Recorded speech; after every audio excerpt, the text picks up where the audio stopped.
Penguin Random House, Grupo Editorial, presenta 2666, de Roberto Bolaño.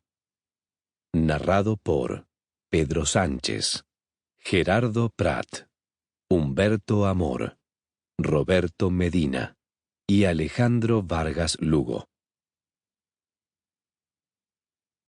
Un oasis de horror en medio de un desierto de aburrimiento. Charles Baudelaire. La parte de los críticos. La primera vez que Jean-Claude Pelletier leyó a Benno von Archimboldi fue en la Navidad de 1980, en París, en donde cursaba estudios universitarios de literatura alemana a la edad de 19 años. El libro en cuestión era D'Archambault. El joven Pelletier ignoraba entonces que esa novela era parte de una trilogía, compuesta por El jardín, de tema inglés, La máscara de cuero, de tema polaco, así como D'Archambault era evidentemente de tema francés. Pero esa ignorancia o ese vacío o esa dejadez bibliográfica, que sólo podía ser achacada a su extrema juventud, no restó un ápice del deslumbramiento y de la admiración que le produjo la novela. A partir de ese día, o de las altas horas nocturnas en que dio por finalizada aquella lectura inaugural, se convirtió en un archimboldiano entusiasta y dio comienzo su peregrinaje en busca de más obras de dicho autor. No fue tarea fácil conseguir, aunque fuera en París, libros de Benno von Archimboldi. En los años 80 del siglo XX no era en modo alguno una labor que no entrañara múltiples dificultades.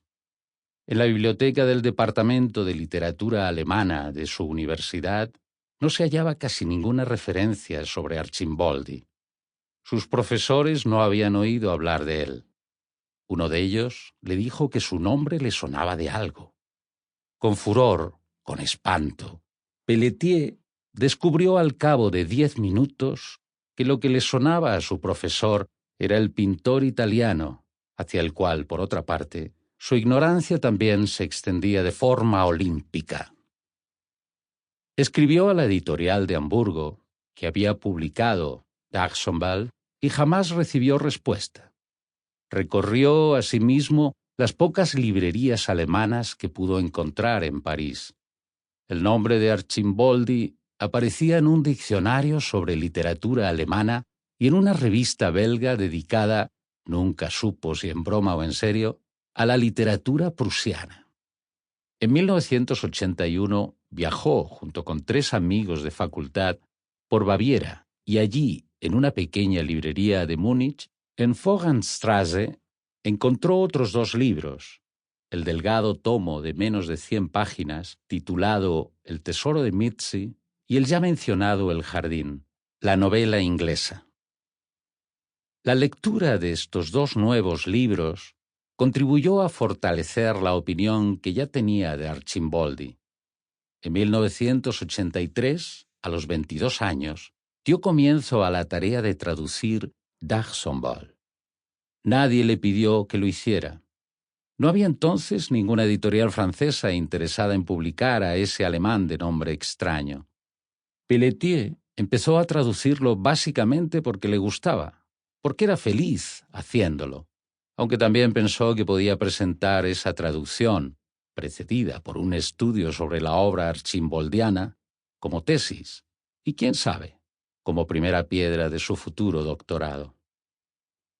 Acabó la versión definitiva de la traducción en 1984, y una editorial parisina, tras algunas vacilantes y contradictorias lecturas, la aceptó y publicaron a Archimboldi, cuya novela, destinada a priori a no superar la cifra de 1000 ejemplares vendidos, agotó, tras un par de reseñas contradictorias, positivas e incluso excesivas, los 3000 ejemplares de tirada, abriendo las puertas de una segunda y tercera y cuarta edición.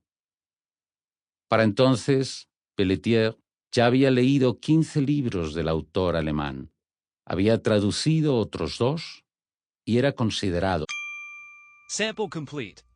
Ready to continue?